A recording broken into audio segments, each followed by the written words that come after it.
lá.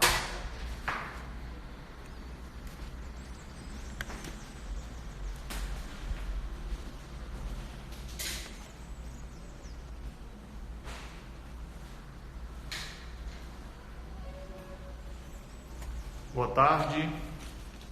Vamos esperar o nosso amigo Jomar da Mimulus entrar. Bem-vindos. Olá, Felipe. Olá, Ellen. Olá, Eneida. Tudo bem? Balé, um amor. Falei se eu pronunciei direito. Ok.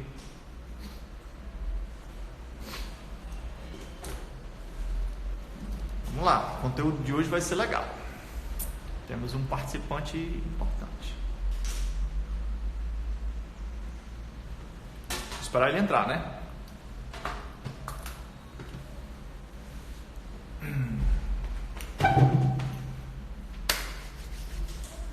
Como estão? Tudo certo? Olá, Michele. Como está? Entrou nosso amigo Mimulus Dança.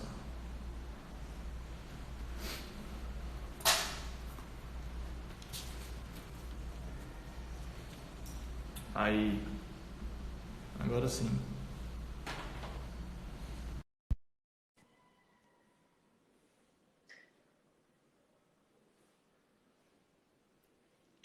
Conectando. E aí, Cleidson? Boa tarde, tudo beleza com você? Boa tarde, meu amigo. Tudo ótimo, graças a Deus. E contigo? Tudo tranquilo, vamos, né, tirando o melhor proveito dessa situação, né? Temos que aproveitar o que de bom isso tudo nos traz, não é não? Primeiramente, satisfação imensa em ter você aqui. Muito obrigado por ter aceitado o meu convite prontamente. Claro, é um prazer imenso, uma honra.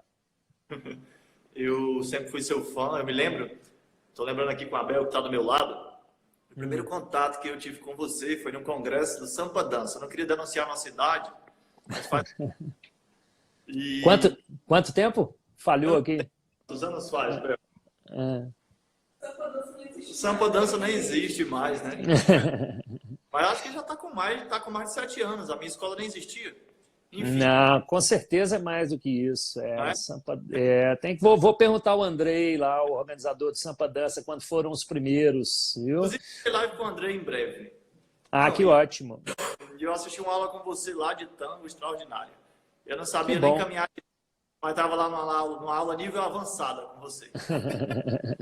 Maravilha. E você foi uma das grandes satisfações assim de ter conhecido o seu trabalho nos últimos tempos, né? Foi muito bem indicado por alunos meus, por professores que costumavam frequentar aqui, e aí eu fui curioso, né? Buscando saber e tenho aprendido muito com você, viu? Eu agradeço muito.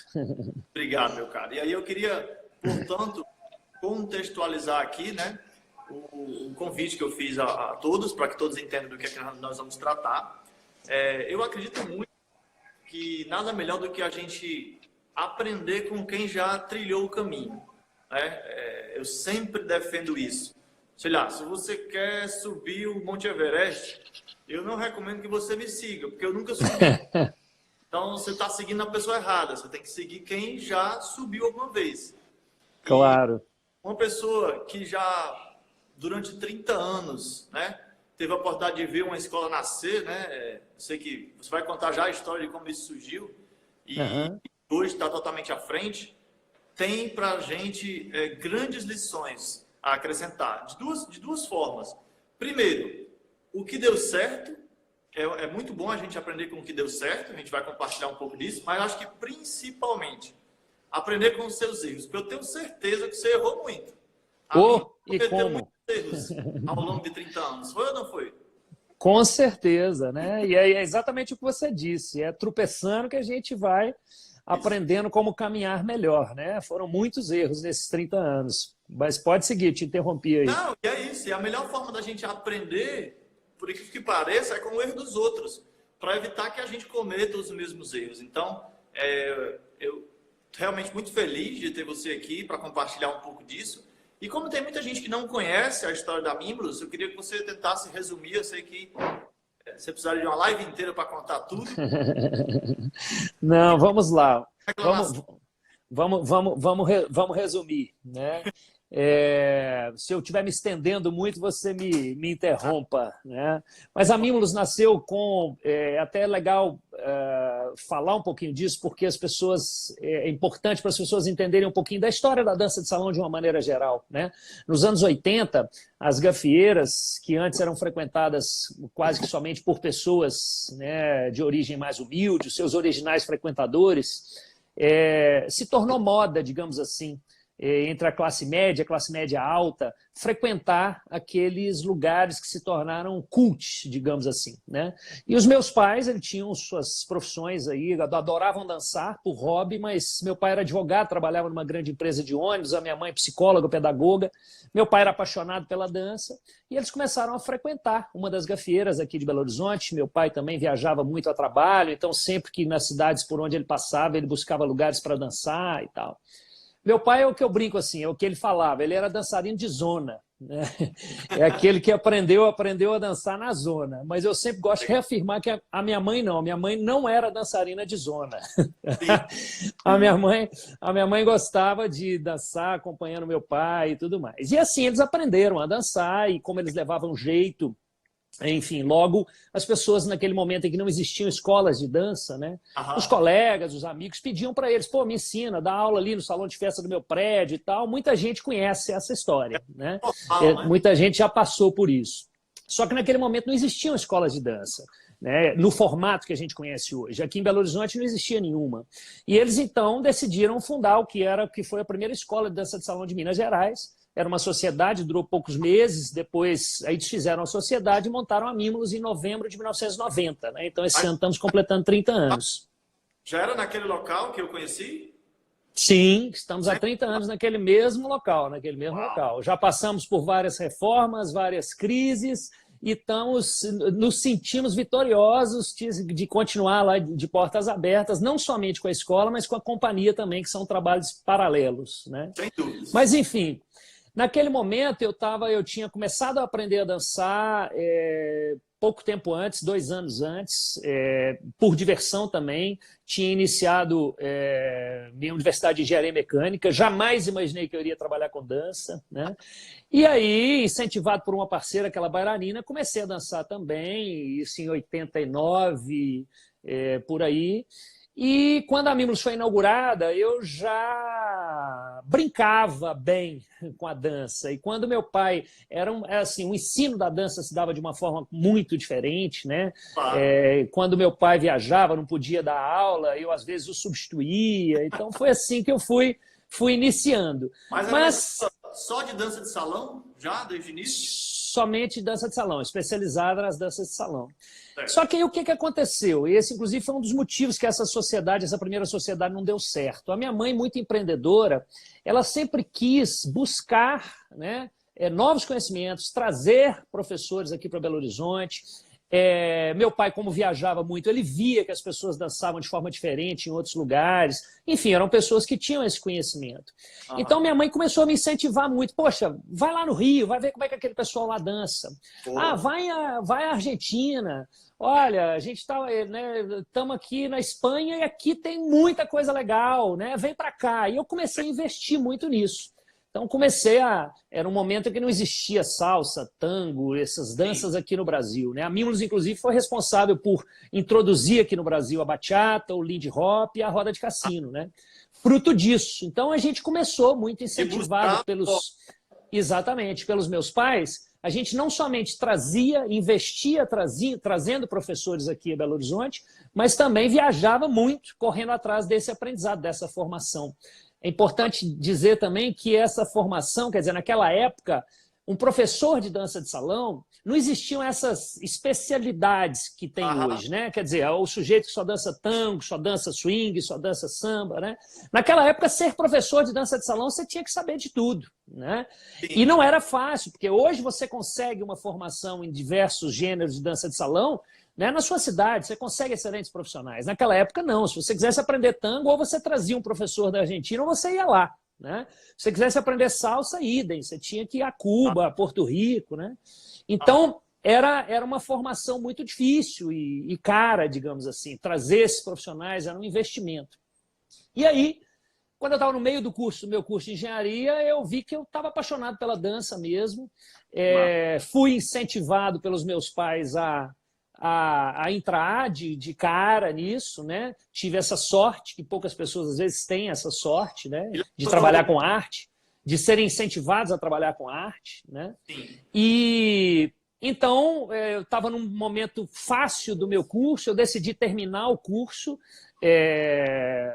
né, ter o meu diploma de engenharia mecânica, entrei por uma ênfase que era engenharia de produção, onde eu sabia que eu iria estudar alguma coisa de administração, de economia, que iria me ajudar, independente de que caminho eu seguisse, né?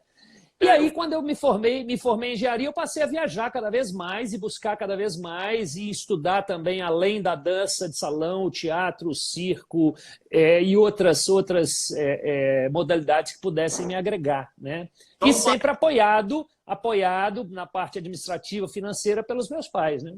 Só um parênteses, né? O Felipe está falando aqui, ó, que pais, né? Incentivaram, porque de fato, né? Ter a visão, né, de que, bom, você estava lá na sua engenharia, eles poderiam muito bem te dizer, pô, vale a pena tu seguir por um outro caminho, de repente vai te dar um futuro melhor e tal. E não, acreditaram, né? Pelo menos para mim não foi assim. Meu pai, ele surtou quando eu disse que ia largar para trabalhar com dança. Surtou muito. Então, assim, só completando, os meus pais, eles foram os grandes responsáveis por muitas transformações da dança de salão aqui em Minas Gerais. Eles foram pioneiros, precursores, né, nessa parte. Tanto na parte metodológica de ensino e implementar novas formas de dar aula, né, que foi muito difícil, quer dizer, as pessoas, às vezes os professores aqui de Belo Horizonte, achavam que a gente estava chegando como que dizendo assim, olha, isso que vocês estão fazendo está errado e o que a gente está fazendo é que está certo. E não era nada disso. A gente trazia uma outra opção, né? Olha, o bolero lá fora é dançado dessa forma, o samba de gafieira lá fora é dançado dessa forma. Se vocês quiserem, a gente tem essa possibilidade aqui para vocês aprenderem, né? Olha, temos aqui a salsa, que vocês não conhecem. Então, foi difícil essa adaptação, né? Mas hoje, quer dizer, a gente tem muito orgulho. Oi? Perdão. Ou seja, a primeira crise, digamos assim, seria você conseguir levar isso para as pessoas, porque era tudo muito novo, não tinha ninguém fazendo isso, né? Exatamente. Então, era esse medo que as pessoas tinham, até mesmo dentro da nossa equipe, na época, existia um medo assim da inovação, né? Como muitas pessoas têm, né? De repente, eu chegava com informações novas, professores chegavam com formas novas de ensinar e aquelas pessoas logo criavam aquela resistência, né? Opa, peraí, né? Mas quer dizer que isso que eu estou fazendo está errado? Você está querendo dizer que, né, é você que está fazendo certo e eu vou perder o meu lugar, né? E aqueles que tiveram a humildade, digamos assim, e foram muitos os profissionais que hoje estão no mercado aí, que passaram lá pela nossa escola, direto ou indiretamente, eu admiro muito, porque são pessoas que demonstram, né? Vencem porque justamente tem essa humildade de, peraí, deixa eu abaixar a cabeça e aprender, né? Que é o que a gente faz até hoje, né? O que na hora que você me mostrou que tinha muito a me ensinar, eu falei, opa, deixa eu aprender com esse cara, né? Então, independente do momento, da sua situação profissional, a gente tem que estar sempre aberto, né? A inovações, a mudanças e ao aprendizado, né? Você falou um ponto muito massa aí, que é a questão da humildade, né? Existe a diferença entre o humilde e o arrogante. O arrogante, ele diz assim, isso eu já sei, né? Isso aí não é para mim. E aí ele meio que estaciona no tempo, né? Então, a minha, com certeza, durante esses 30 anos, ela teve que ter pessoas à frente com muita humildade para parar e dizer assim, peraí, nós estamos seguindo aqui por um caminho, mas agora a gente tem que seguir por outro. E imagina quantas vezes isso aconteceu. Você está contando então aí na época em que vocês estavam ainda implantando a dança, criando uma metodologia de ensino, né? Desenvolvendo um trabalho missionário. Então, muito massa, essa humildade, né? Para beber de várias fontes e criar a sua família. Mas sempre, desde o início, é o que a gente preserva, mantém até hoje, né? É o que a gente define como a nossa missão, é o quê?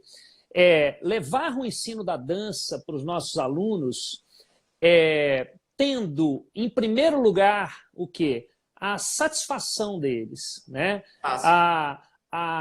Que eles saiam dali.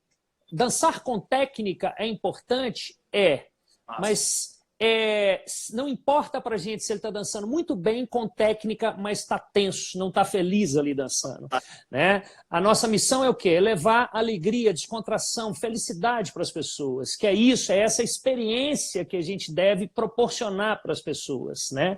A técnica da dança, ela está aí para isso, e cabe ao bom professor, né, fazer com que essa técnica chegue ao aluno de forma leve, de forma lúdica, né, para que ele, então, incorpore, aprenda e saia dali feliz, né? Essa é que continua sendo a nossa missão.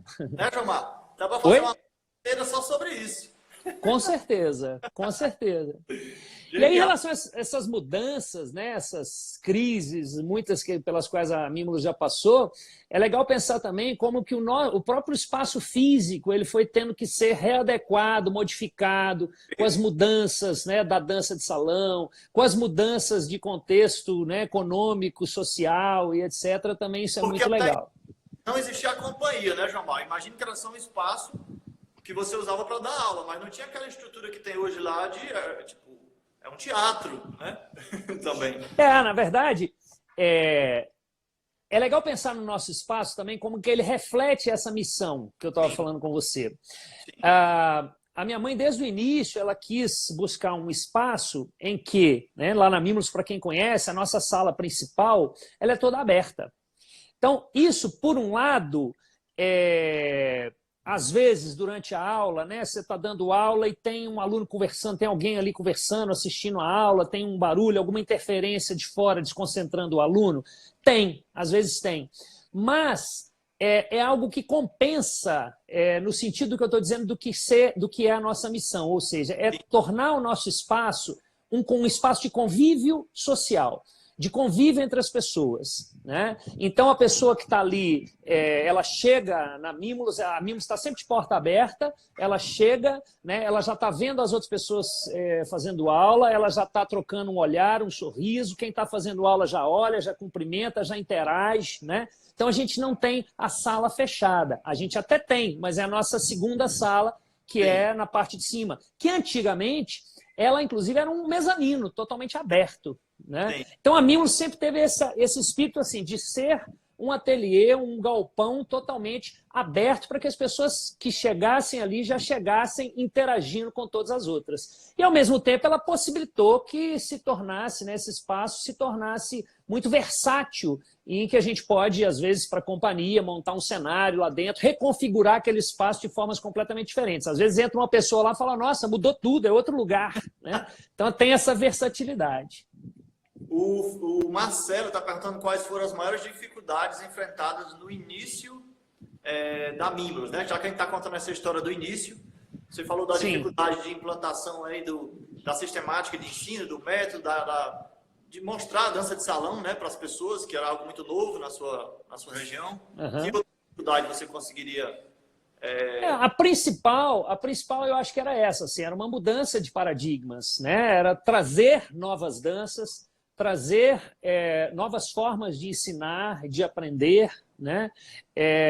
Então, quebrar essa resistência por parte dos outros profissionais era muito difícil. E outra coisa também, que coincidiu assim, também com um período em que as danças de salão elas eram praticadas praticamente só por pessoas mais velhas, né? Eu acredito que eu fui o único jovem, que eu era jovem naquela época, né, a praticar a dança de salão. Então, também foi uma mudança grande que a gente trouxe, que a gente tinha turmas enormes de crianças, de adolescentes, né? Isso foi muito legal também no início. É um grande desafio, João Marcos. Você está falando de público-alvo. E você atingir um público-alvo diferente do público que está acostumado a consumir aquele tipo de produto ou tipo de serviço, no que diz respeito a marketing em si, já é um desafio gigantesco, né? Eu me lembro quando a gente também, fazendo um parêntese aqui, foi implantar o tango na nossa cidade, a gente também tinha como missão atingir um público-alvo mais jovem, nada a ver com preconceito, tem a ver quem entende de administração e marketing sabe que é público-alvo. Você escolhe um público para atingir aquele público bem, oferecer um serviço bom para ele. Sim. E naquele momento a gente tinha essa missão de popularizar e não deixar o Tando, no caso, restrito a um grupo de pessoas. Então, imagino que você também teve essa grande dificuldade, né? Caramba, como é que a gente leva, então, a dança de salão para todo mundo? Para todas as idades, não necessariamente só uma classe social ou só um perfil de faixa etária, né? Sim. Perfeito. E essa foi também uma dificuldade que a gente enfrentou, você falou antes, né, com a companhia. Então, falando um pouquinho de como surgiu a companhia e como que a companhia também trouxe dificuldades e crises aí para a escola, né? Isso é legal a gente entender também. A companhia, ela surge, um embrião da companhia, em 1992. O primeiro grupo que a gente formou com jovens, crianças, sem nenhuma pretensão, era só um grupo para experimentar criar coreografias. Só que isso também era uma grande inovação na época. E desde então, a gente queria, assim como no trabalho da escola, que eu acho que é o que todo profissional deve buscar, independente de trabalhar com arte, a gente queria inovar, criar formas novas, surpreender o nosso público. Tanto o público da escola, com o nosso cliente da escola, quanto o nosso cliente, o nosso público da companhia. Entendi. Esse grupo, então, foi crescendo muito, foi fazendo muito sucesso. E chegou um momento em que não dava mais para ser um grupo vinculado à escola. Ou ele se tornava independente, né, juridicamente, inclusive, e conseguia os seus primeiros patrocínios, ou então não dava para seguir adiante. Ou crescia ou morria. E aí, então, nós fundamos a Associação Cultural Mimlos em 2000, de 99 para 2000, e aí a Mimlos Companhia de Dança se tornou independente da Mimlos Escola de Dança, né? Só que o que aconteceu também? Você estava falando de público-alvo e tudo mais. A Mimlos, por muitos anos, eu acho que hoje muita gente talvez ainda tenha essa visão equivocada, né? Ela era vista como uma escola para se formar profissionais, para se formar bailarinos. Ela era vista como uma escola de pessoas muito avançadas, voltadas para o palco, né? E que o aluno normal, né? Que é quem a gente mais quer agradar e ver sair de lá sorrindo, às vezes falava, opa, eu não vou nessa escola não. Eles fazem um trabalho muito legal, maravilhoso e tal, mas eu não tenho condições de aprender isso, né? Então, isso nos trouxe muitos problemas, essa imagem da Mimlos, essa foi uma das dificuldades que a gente teve que vencer ao longo dos anos também, né? De reafirmar uma imagem da escola, independente da companhia, como sendo uma escola que está ali para todos os gostos, para todos os objetivos, para todas as faixas etárias, também para aqueles que querem se profissionalizar, tornarem professores, bailarinos, sim, mas para aquele que quer começar do zero, né? Então, esse conflito, né, entre o trabalho da companhia e a escola também trouxe alguns problemas durante alguns anos, né? E é uma questão de posicionamento, né, João Marco? E eu confesso para você que eu, pelo menos nos primeiros contatos que eu tive lá no Sampa Dança, e depois de alguns anos também acompanhando, eu também tinha essa visão.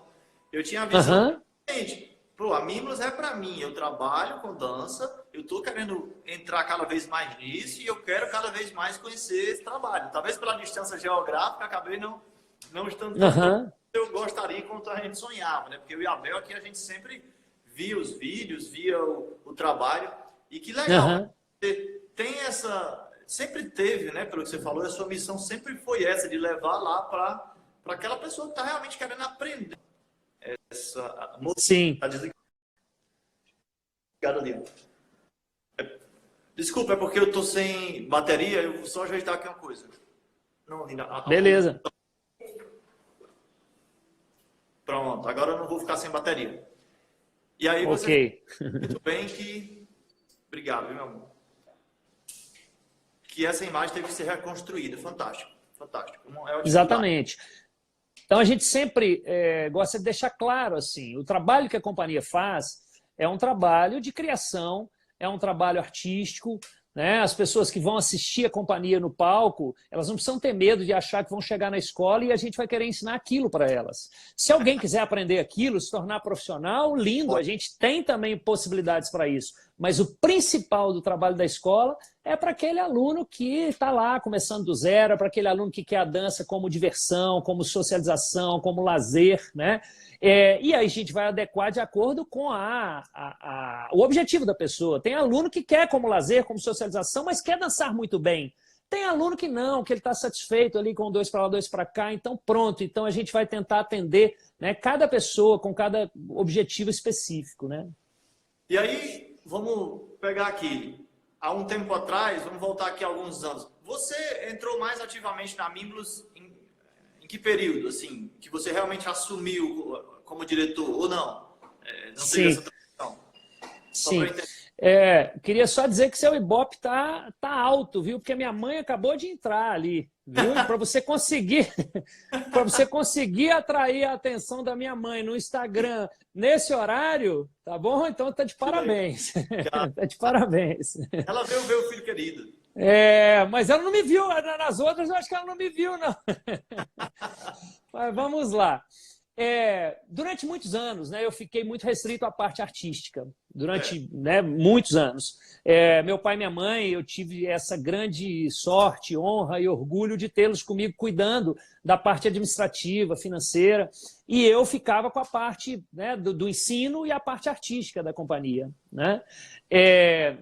Aos poucos, né, não houve, eu acho, um momento em que isso se deu de forma formal, mas aos poucos eu tive que ir me embrenhando também, né? Entrando também para essa parte administrativa, financeira. Um marco nisso foi, infelizmente, o falecimento do meu pai, em 2007. Ele, enfim, morreu muito de repente, né? Ele estava 10 dias antes, 15 dias antes do falecimento dele, ele estava no nosso palco lá na Mimos se apresentando, que ele adorava, né? Mas, infelizmente, intercorrências aí de uma artrite reumatoide, né, levou antes do que a gente esperava. Mas, enfim, ele continua conosco lá de alguma forma, tenho certeza disso. Então, isso fez com que, claro, eu também tivesse que entrar um pouco mais para essa parte, né, administrativa, financeira. E chegou um momento também que, por serem 2 empresas, 2 trabalhos separados, o trabalho da companhia, o trabalho da escola, e uma equipe, e tanto eu quanto a minha mãe atuando, né, nos 2, né, em uma equipe pequena, digamos assim, a gente teve que começar a dividir de certa forma também. Então, eu passei a atuar mais diretamente na administração da escola e a minha mãe mais diretamente na administração da companhia. E é assim que hoje acontece, né? Então, claro, a minha mãe, ela é a minha grande conselheira, consultora aí na parte administrativa da escola, junto com o nosso grande braço direito, que é o Fábio, que está lá conosco quase que desde que a Mimos foi inaugurada. Conhecê-lo. Sim. E a minha mãe, então, fica junto com o Fábio. O Fábio atua aí na escola e na companhia, mas a minha mãe é que atua mais na parte administrativa, na produção da companhia, e eu fico mais com a escola. Claro que um ajudando o outro, né? E pegando aí esse histórico, como é que você fazia para captar alunos antigamente? Facebook, nem pensar. Conta pra gente um pouco. Eu tive o grande... Na verdade, eu brinco que, até hoje, né, eu sou meio que um alienígena, que eu sou meio que antissocial digital, né? Eu sou uma pessoa, quem me conhece sabe que eu sou um cara meio esquisito, meio estranho, né? Mas hã?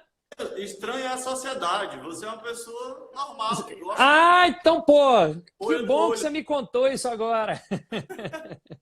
Mas, enfim, eu nunca me dei muito bem com as redes sociais.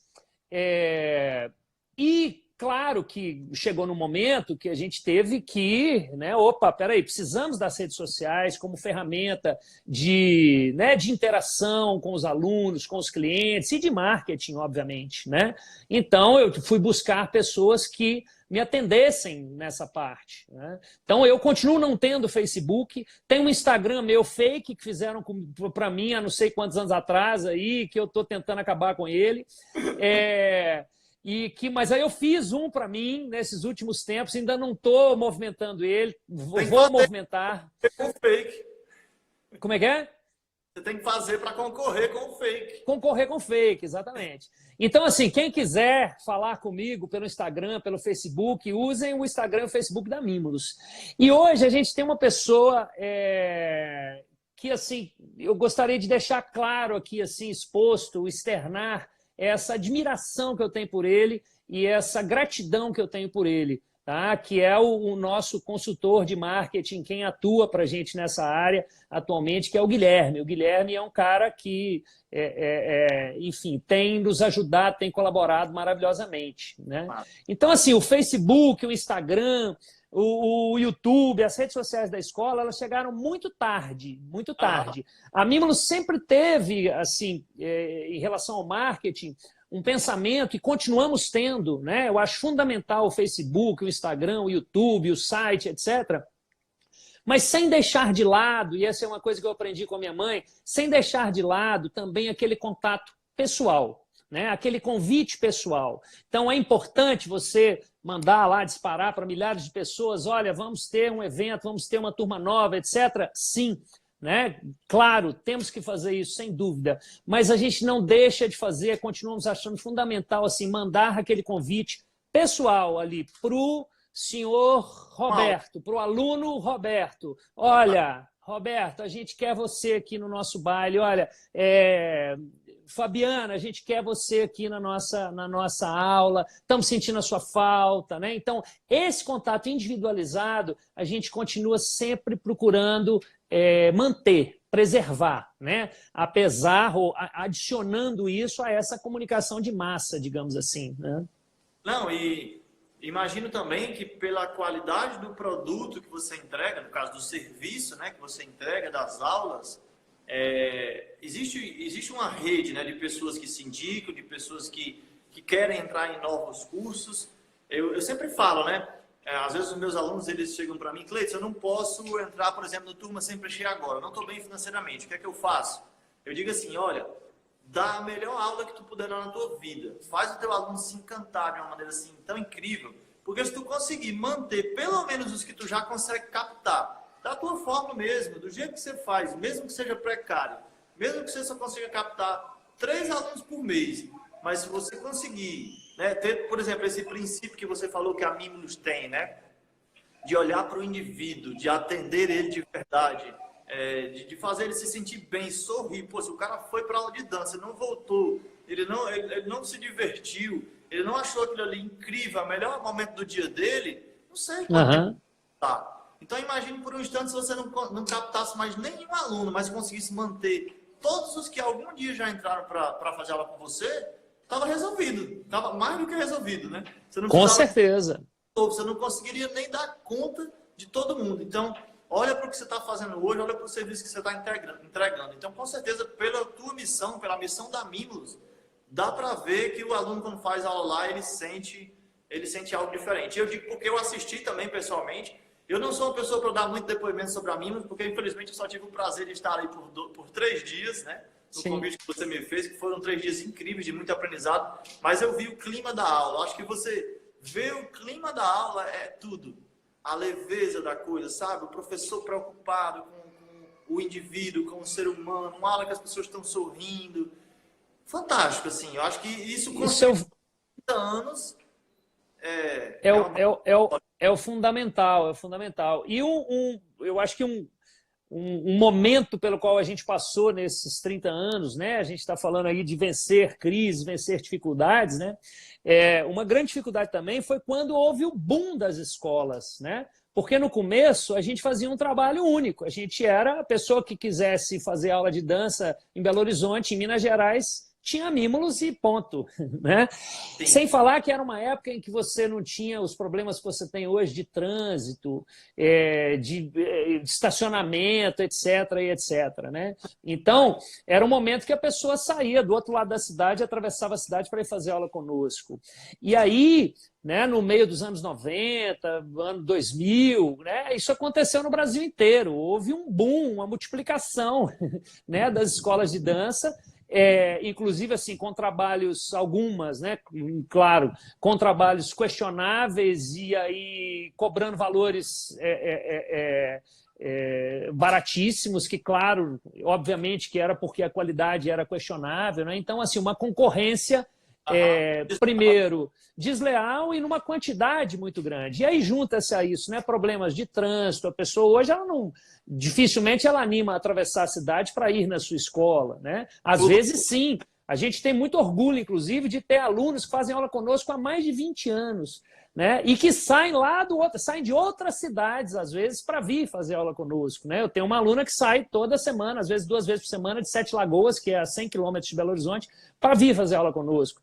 Eu tenho uma aluna, eu tenho muito orgulho de dizer isso, eu brinco que ela é pré-histórica, porque ela faz aula comigo desde antes da inauguração da Mimulus. Incrível, Porque hein? antes da inauguração da Mimulus, né, eu já me metia a dar uma ou outra aulinha particular e ela fazia aula comigo desde aquela época. Então ela faz aula comigo há mais de 30 anos.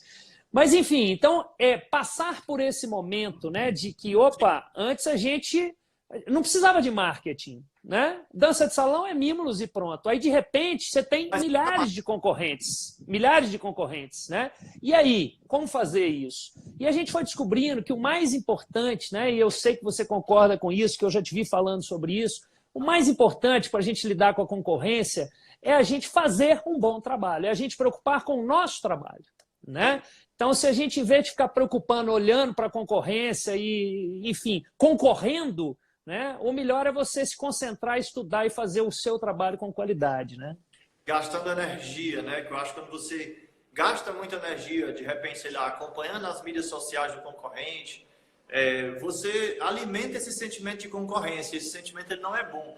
Por isso eu indico muito os meus profissionais, os meus alunos, né, profissionais que trabalham com dança, a não olhar as mídias sociais do concorrente. Olha as mídias sociais de pessoas de outros nichos, que não são Sim. seus. Porque lá você vai ter grandes sacadas, você vai ter, você vai criar coisas que ninguém no seu mercado criou. Você foi lá e Sim. trouxe de uma Sim. outra realidade, né, digamos assim. Isso é Você incrível. tá... Tem uma pergunta? Diga, pode falar. Não, então Não, só tem uma... complementando, né? Só complementando. Eu acho que em todas as áreas, inclusive na área artística, eu recomendo muito isso, né? As pessoas, às vezes, que gostam de dança de salão, professores, coreógrafos, dançarinos e tal, querem ficar assistindo só dança de salão. Poxa, vai ver outra coisa, né? Vai ler um livro, vai assistir cinema, vai assistir dança contemporânea, né? Vai abrir a sua cabeça para outros universos, que aí sim as suas possibilidades criativas vão se tornar muito maiores. Aí eu queria falar um pouquinho sobre criatividade, mas complemento o que você ia falar aí. Não, eu acho que a gente deveria seguir. Eu vou guardar essa pergunta porque ela muda de assunto. Vamos falar de criatividade, então, porque faz muito sentido o que você está falando. Não, criatividade... primeiro assim, muita gente acha que criatividade, ou relaciona muito a criatividade somente aos trabalhos artísticos, né? E a criatividade, obviamente, ela está em todas as áreas profissionais, né? Os bons profissionais, não importa em que área eles atuam, eles essencialmente são pessoas que são criativas, né? E por isso que conseguem resolver os seus problemas de forma inovadora e melhores que os seus concorrentes, digamos assim, né?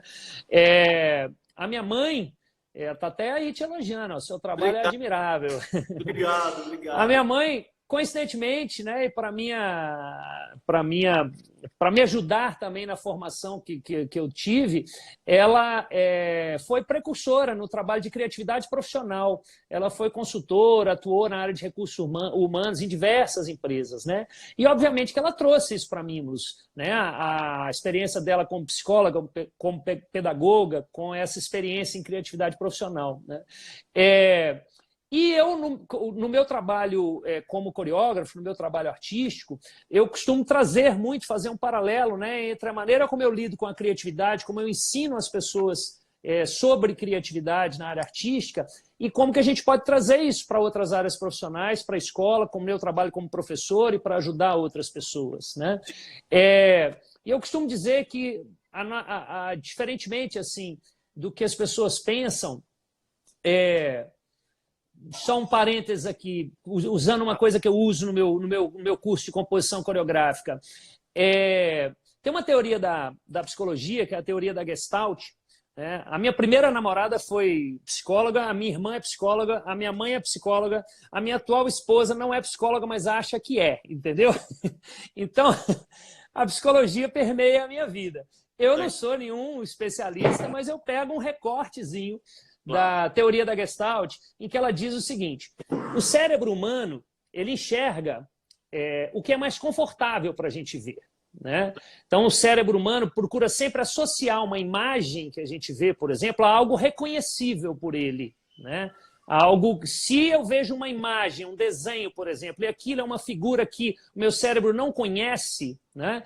Minha esposa respondeu, estou escutando, hein? se é uma figura que a gente não conhece, né?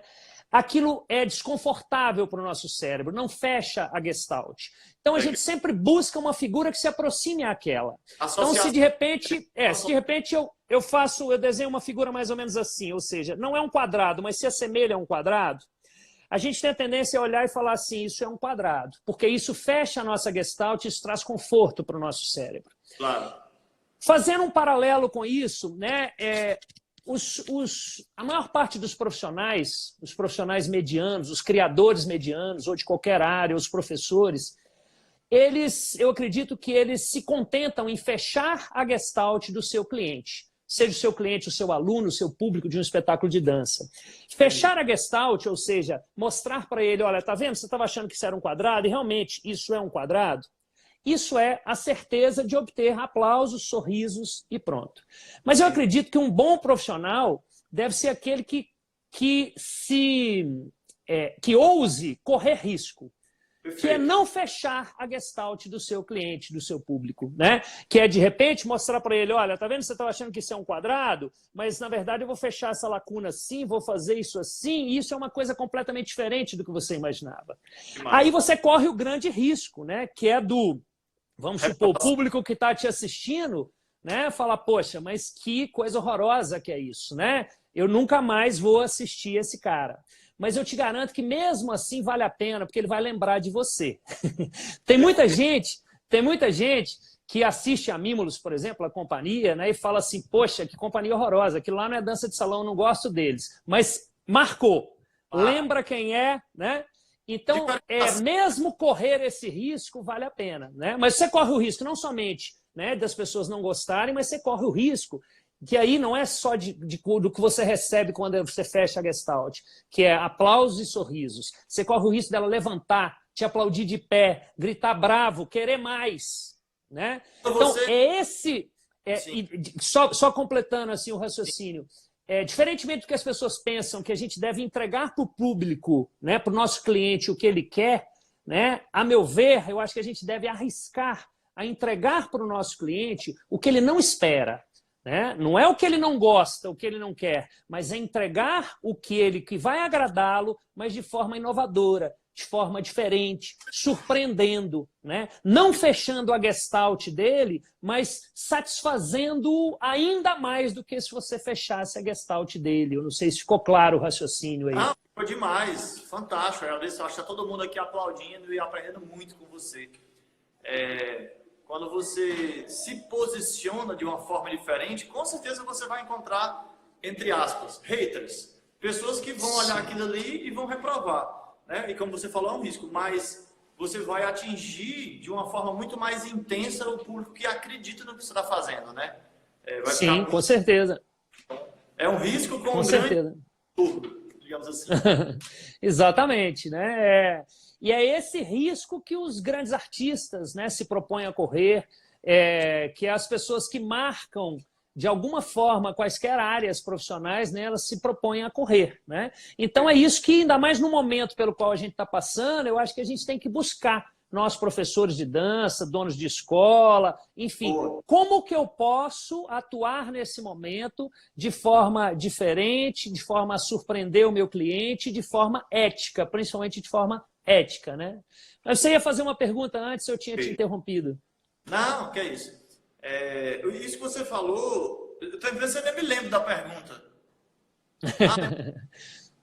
Lembrei. É sobre abrir, para quem está querendo abrir uma escola de dança. Mas já a gente fala sobre esse tema, tá? Já. Sim. Sim. Eu acho que isso que você falou, João Maia, ele se expande, né? Você falou já, mas se expande a tudo. Todo o trabalho que envolve a dança, né? A partir do momento que você olha para o que está sendo feito, e aí talvez olhar para a concorrência antes de você iniciar o trabalho é legal. Eu fiz muito isso. Antes de começar o trabalho, eu olhava muito para a concorrência. Afinal de contas, não eram meus concorrentes ainda. Eu era cliente. E eu avaliava aquilo e dizia, cara, na verdade não tem certo nem errado. Também é muito importante a gente pontuar isso aqui, tá? Na minha opinião, não tem certo nem errado. Existem propostas. A palavra proposta é fantástica. E dentro dessas propostas, eu olhava para o que eu via na dança no país e eu não gostava da proposta que eu estava vendo. Eu disse, caramba, eu tenho que trazer uma outra proposta. E aí vai, desde marketing, desde administração, metodologia de ensino, a parte de fidelização. Então, eu tive também um pouco de correr esse risco que você falou aí, né? E criar uma forma diferente de fazer. Porque sobre criatividade, eu acredito numa coisa. Sinceramente, eu acredito que a gente não cria nada.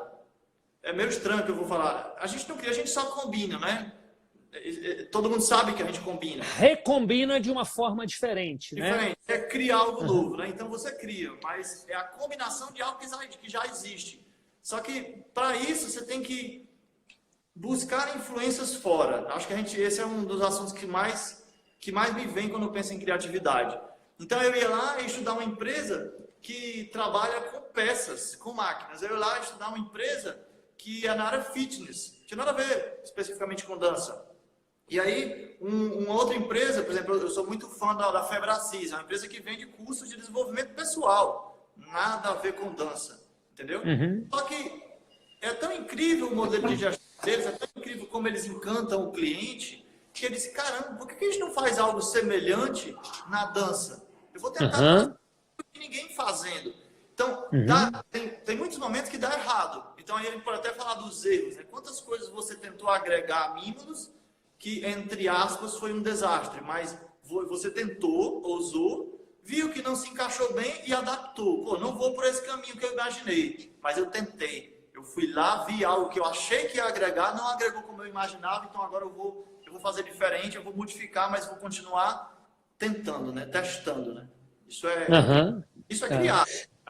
Tem um conceito você estava falando, eu estava me lembrando, um conceito de criatividade que eu aprendi com a minha mãe também, que ela fala que a criatividade é como um Doberman correndo atrás de você. Né? Ou seja, a pressão, né? E nada como o momento que a gente está vivendo para ilustrar isso, né? Quando você está sob pressão, como que as pessoas aí acabam sendo muito mais criativas, né? Agora, ninguém consegue ser criativo, é isso que você estava falando, se ele não tiver muitas informações, né? Se ele não tiver muito conhecimento, né? Porque a criatividade é o que você disse, né? Você não vai inventar nada novo que ninguém fez, você vai buscar combinar de formas diferentes, fazer de forma diferente, né? Coisas que já existem, né? Adaptar o que você disse, né? O método usado numa empresa que não tem nada a ver com dança para a sua empresa, né? E nesse momento também é muito importante, né? Quando a gente fala de criatividade, a gente tentar ter um olhar externo da situação, né? Se distanciar um pouquinho para ver o quanto, às vezes, você está deixando que determinados fatores limitem, né, as suas atitudes sem necessidade. Tem um exercício que eu faço, depois quem tiver interesse pode me procurar aí nos cursos que eu dou de composição coreográfica e tudo mais, ou mesmo para professores, que ilustra isso de uma maneira maravilhosa, assim, como que são muitos os limites que a gente acha que tem em muitas situações, mas que, na verdade, na hora que você para pensar, fala, peraí, isso aqui não está me limitando, não, né? Eu estou aqui com essa mesa na minha frente, né, para escrever aqui em cima dela, mas quem falou que eu não posso sair escrevendo pelo chão também? Né? Se a situação me permitir. Então, é sempre perguntar, é sempre se fazer a pergunta, né? E se? Né? E se eu fizer desse jeito? E se, em vez de eu ficar sentado nessa mesa aqui, eu sentar no chão? Né? E se, em vez de eu falar desse jeito na minha aula, eu falar de outro jeito, será que isso não vai atingir o aluno de forma mais eficiente? Né? Então, essa pergunta eu acho que é muito importante que a gente sempre se faça também. E se eu planejar uma aula diferente? Né? Exatamente. Né? E se eu for estudar com o Cleidson e com o Jomar? Não é não?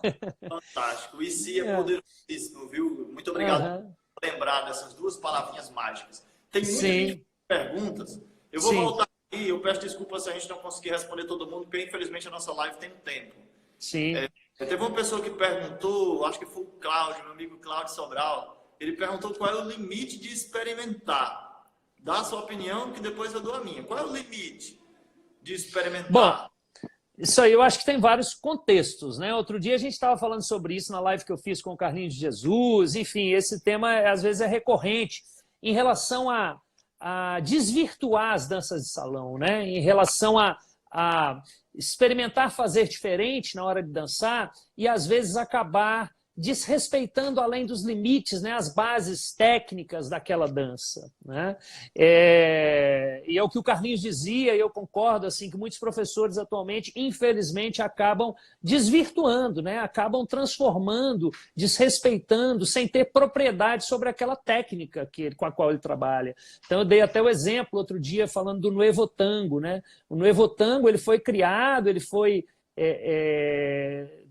trabalhado com excelente qualidade por profissionais que conheciam o tango tradicional com muita excelência, porque só conhecendo o tango tradicional com muita técnica, com muita excelência, que eles foram capazes de criar algo novo com o tango, né, uma forma nova de dançar, mas com muita qualidade. Então, eu acho que em primeiro...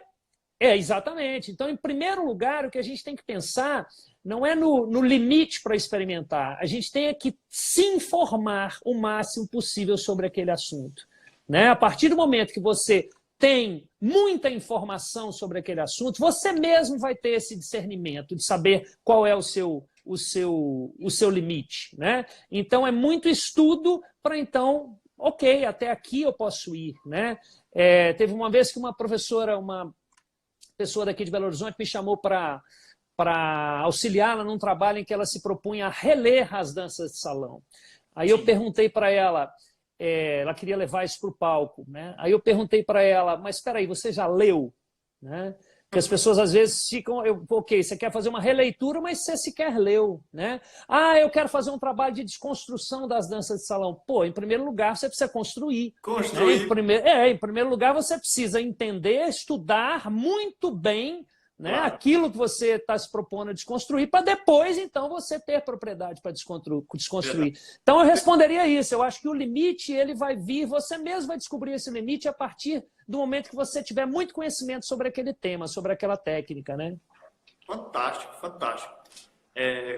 Concordo plenamente. Eu acho que, complementando, né, você tem que experimentar. E aí, para tudo na vida tem que ter um equilíbrio, né? Casando com o que você falou. O problema é quando a gente peca pelo excesso ou pela falta.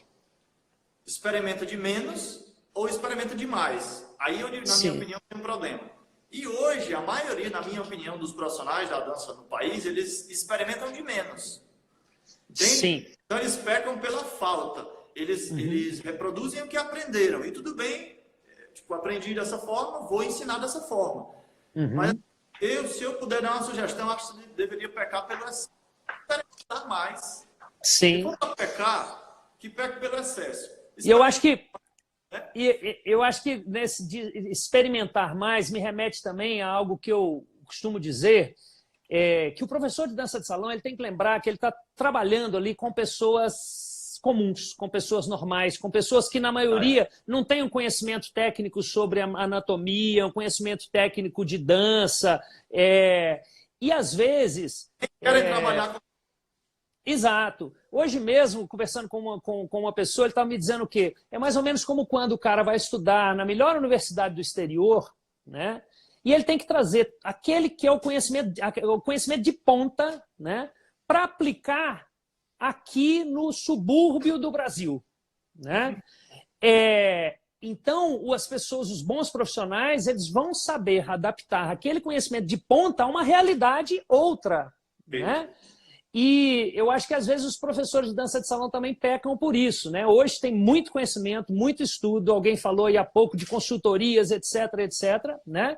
Mas a gente tem que digerir isso tudo, né? E traduzir para a linguagem simples do aluno normal, né? E o bom professor não é aquele que ele vai saber todos os nomes de anatomia, das partes do corpo, como que a musculatura funciona para chegar no movimento ideal e tal. Mas é aquele que vai saber virar para o aluno e falar assim, né? Caminha, né? anda, pronto, resolveu, funcionou, você não precisa complicar muito, né? A minha mãe, eu dizia isso outro dia na live com o Carlinhos, ela conta uma história maravilhosa, que uma rainha da gafieira, na época que as danças eram ensinadas na gafieira, né? Um aluno perguntou para ela estava ensinando um giro para ele e ele perguntou, mas eu giro a 180 ou 360 graus? Né?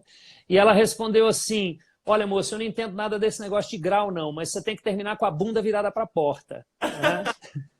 Então, quer dizer, é claro, não é a maneira ideal de um professor ensinar para o aluno? Sim. Não. Mas você há de convir que é muito eficiente essa informação, não é? Termina com a bunda para a porta. Pronto. Então, isso é um exemplo maravilhoso de uma pessoa super humilde, né? Que é traduzir um conhecimento, às vezes, extremamente técnico, para a linguagem mais acessível ali da pessoa, né? O mais difícil em todas as áreas é ser simples, né? Atingir, sintetizar, a simplicidade, né? Essa aqui é a principal ferramenta de um professor, né? Sim. Existe um conceito, não sei se você já ouviu falar, que é da maldição do conhecimento. E a maioria dos profissionais são acometidos dessa maldição. Que é o seguinte, depois que você adquire um conhecimento, depois que você, por exemplo, aprende a dançar muito bem, tem uma determinada técnica, você se esquece de como era quando você não tinha aquele conhecimento. Você se esquece. Você passa a não ter mais empatia pelo teu aluno, que não sabe. Sim. Então, as maiores dificuldades que eu, por exemplo, às vezes enfrento quando eu estou formando um professor para dar aula na minha escola, é aquele cara extremamente talentoso, que ele dança muito bem. Ele esquece de como era quando ele começou. Então ele tenta falar a partir da ótica dele hoje. Eu, como profissional hoje, com a bagagem que eu tenho, dançando o que eu sei dançar, e ele tenta falar isso para o aluno, que a realidade dele é totalmente outra. Sim. E aí o aluno ele fica com tanta informação de alto nível que ele não consegue desfrutar o básico, o começo, né? Que é tão prazeroso também. Você falou de empatia aí, isso é perfeito. Eu, diariamente, nas minhas aulas, eu busco fazer esse exercício, que não é fácil, de me colocar no lugar do aluno e lembrar como que era, quais eram as dificuldades que eu tinha quando eu estava aprendendo aquele passo, né? Porque é muito fácil a gente se esquecer disso. A gente fala, pô, mas como é que esse cara... Né? É óbvio, é só levar essa perna à frente, né? É só levar essa perna à frente. Mas é só levar essa perna à frente para a gente, né? Para o cara, não. Então, você se colocar no lugar dele, né, e entender quais são as dificuldades dele é fundamental. É um grande exercício de humildade, né, de empatia, mas que o bom professor deve fazer constantemente. Né? E lá na Mimulus, né, isso se relaciona com aquela nossa missão que eu falei antes. Né? Que quando você faz isso, a sua capacidade de levar satisfação, alegria, prazer, sorriso para o seu aluno é muito maior. Né? E é isso que eu acho que independente de questões financeiras, de técnica ou sei lá o quê, é o principal. Né? Eu termino o meu dia de trabalho feliz quando eu sinto assim que, poxa, eu fiz as pessoas ficarem melhores, mais felizes hoje. Né? Em segundo lugar, vem se isso me trouxe um bom retorno financeiro, se não me trouxe, né? As outras questões. Mas eu acho que o principal é isso. Quer dizer, a gente trabalha com isso, com alegria, com felicidade, com essa experiência de levar coisas boas para as pessoas. O resto é secundário. Né? A técnica vem para melhorar, para facilitar isso. Né? Com essa mentalidade, a evasão vai lá para baixo. Fantástico. Com certeza, com certeza. E eu tenho certeza que passando essa fase, né, essa crise que nós estamos passando atualmente, eu tenho certeza que as pessoas, né, os nossos alunos, e é isso que a gente aqui, a nossa equipe está trabalhando diariamente para isso, para tornar a Mimulus melhor, para a hora que eles retornarem, eu tenho certeza que eles vão retornar com muita sede de convívio social, de abraço, de toque, de tudo que a dança proporciona. Né? E Mimulus é isso. Não sei se dá tempo rapidinho. Mimulus significa a planta da coragem. Mimulus é uma flor que é utilizada pelos florais de Bach para tratar pessoas tímidas, inibidas. E esse nome foi escolhido pela minha mãe porque é o que a dança proporciona para as pessoas. As tornam mais sorridentes, sociáveis.